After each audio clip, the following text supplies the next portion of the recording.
सुमित।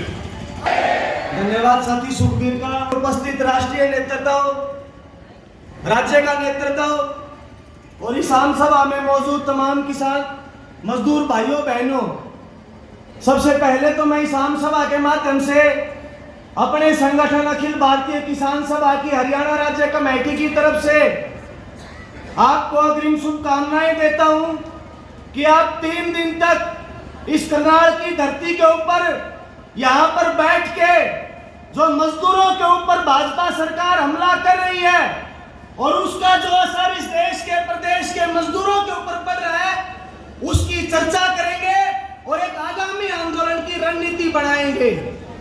मैं आप लोगों के बीच में शुभकामनाएं देने क्यों आया हूं? मैं आप लोगों के बीच में शुभकामनाएं देने इसलिए आया हूं कि ये मजदूर और किसान ये एक गाड़ी के 2 पहिए हैं।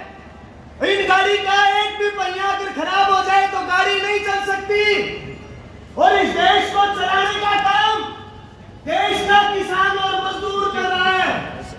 लेकिन पिछले 11 साल से भारतीय जनता पार्टी की जो सरकार है वो जो नीतियां बना रही है, इस गाड़ी के दोनों पहियों को पंचर करना चाहती है।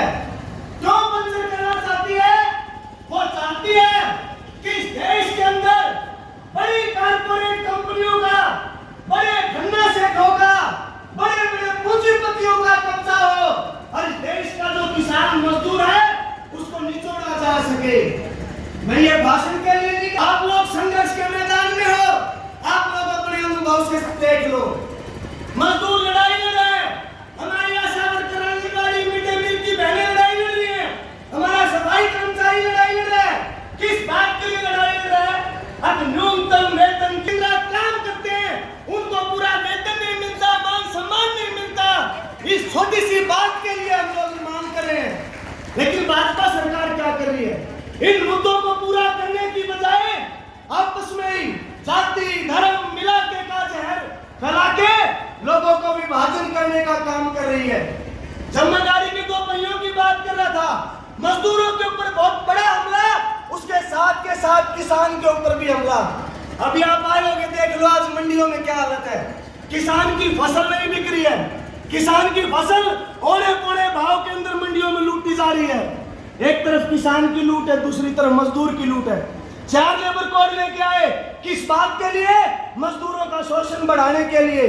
जिन मुद्दों को, जिन मांगों को आजादी के आंदोलन के दौरान लड़ाई लड़के हासिल किया गया, आज उन्हीं के ऊपर हमला किया जा रहा है।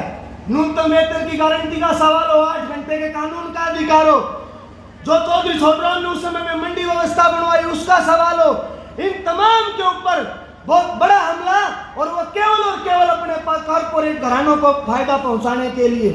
इसलिए हमें इस बात को समझना पड़ेगा, हमें अपनी एकता बनानी, इस शासक वर्ग के खिलाफ लड़ाई लड़नी पड़ेगी। क्यों? क्योंकि इसके अलावा और कोई चारा को है। लड्डू गोपाल हमारे 26,000 वेतन को बढ़ाने के लिए नहीं आएगा, नहीं आएगा ना जी। कोई कावड़, कोई जो हमें न्यूनतम वेतन की गारंटी दिलाएगा, जिसके हाथ में डंडा झंडा है वो लड़ाई जीत सकता है, और जिसने लड़ाई झंडा धर दिया वो बड़ी से बड़ी लड़ाई को हार सकता है। आप देखो अभी खट्टर का जिक्र हो रहा था, किस तरीके से ये पूरी नीतियों के अंदर परिवर्तन ला रहे हैं। बिजली का महकमा आपका बेच दिया। अभी कल रोहतक के अंदर मनोहर लाल खट्टर कह रहा है अब पूरे देश में स्मार्ट मीटर लगाए जाएंगे। क्यों लगाए जाएंगे स्मार्ट मीटर? क्योंकि बड़ी कंपनियों को मुनाफा पहुंचाना है।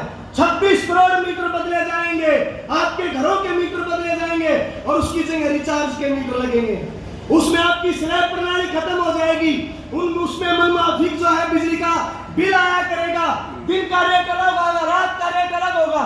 तो मैं तो कह रहा था मंडी खत्म कर दी, बिजली का कानून कर दिया, पराली मांग लाओ, पूरा अमला जमला सब तैयार खड़ा है, मुकदमे बनाए जा रहे हैं। इसलिए इसको समझना पड़ेगा और एक बड़ा संघर्ष, बड़ी लड़ाई, क्योंकि अगर अपन नहीं लड़े तो जिस तरह से देश गुलाम हुआ था, ये भारतीय जनता पार्टी की सरकार देश को गुलाम बनाना चाहती है।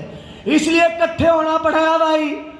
90% आबादी अपनी, शासक वर्ग इकट्ठा है, देख लो लूट करने वाला इकट्ठा है, चाहे वो कोई कंपनी हो, आप देख लो, आप खेती करते थे, खेती पहले गांव से हो जाती थी, लेकिन आज खेती बाजार से होती है। आपका कोई भी चीज है, कोई भी इंप्लीमेंट है, बीज है, दवाई है, सब किसके हवाले कर दिया? बड़ी कारपोरेट कंपनियों के हवाले कर दिया। अरे काल अखबार मारी थी, इबियो पानी अपने घर में आवे, गामा में आवे, इसके भी बिल आया करेंगे। मतलब इसलिए अपने को इकट्ठा होना पड़ेगा।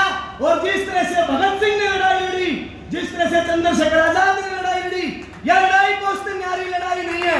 हम असल में सच्चे देशभक्त हैं, हम इस देश को बचाना चाहते हैं। और देश का जब मैं बात कर रहा हूं, हम किसान मजदूर को बचाना चाहते हैं। वे किसने बचाना चाहे? अंबानी ने, अडानी ने, टाटा ने, बिरला ने, उनको उनके हित सर्वोपरि लगते हैं, हमें हमारे हित सर्वोपरि लगते हैं। इसलिए अपने हितों को बचाने के लिए इकट्ठा होना पड़ेगा। और इनका ये जो जात का, धर्म का, इलाके का, गोद का जो जहर है, उससे सावधान रहना पड़ेगा। नहीं तो ऐसी बीमारी है जय आपने लागी तो न्यूनतम एक तो भूल जाओ, जो बचा खुचा 7,000 8,000 मिले वो भी जानता रहेगा। ये पूरा इनका इसी दिशा में लेके जाना चाहते हैं ये लोग। तो ज्यादा बात न करके, क्योंकि ये इशारा साबित था कि जल्दी खत्म करनी है, तो मैं अपनी बात को समाप्त करता हूँ। और आप लोगों को पुनः मैं इस बात के लिए आश्वस्त करता हूँ कि ये गाड़ी के 2 पहिए जो हैं, इनको हम पंचर नहीं होने देंगे। अब इकट्ठे होंगे, अपना इजलास करेंगे। ये बड़े जो कारपोरेट घराने हैं, ये जो बड़े पूंजीपति हैं, ये जो सरकार जिनके पिट्ठू बनी बैठी है, उसके खिलाफ अब आने वाले समय में एक बड़ा संघर्ष करेंगे। और केवल अड़े नहीं, अमेरिका के ऊपर भी निगाह रखनी पड़ेगी। अभी ट्रंप जो भारत की पूरी खेती को, भारत के पूरे व्यवसाय को खत्म करना चाहता है, देखा होगा आपने। छोटे छोटे देश हैं, उनके ऊपर हमला कर रहे हैं ये लोग, बर्बाद करना चाहते हैं सब चीजों को। तो उसमें भी निगाह रखनी पड़ेगी और इकट्ठे होंगे और अपनी पक्की चीज होगी। इसी बात के साथ मैं अपनी बात समाप्त करता हूँ। जय जनता, जय संघर्ष, इनकलाब जिंदाबाद। बहुत बहुत धन्यवाद। बरसियाराम साहब साथी सुरेश का छोरा बहुत हमारे बढ़िया। बीच में सर्व कर्मचारी संघ के जिला के प्रधान साथी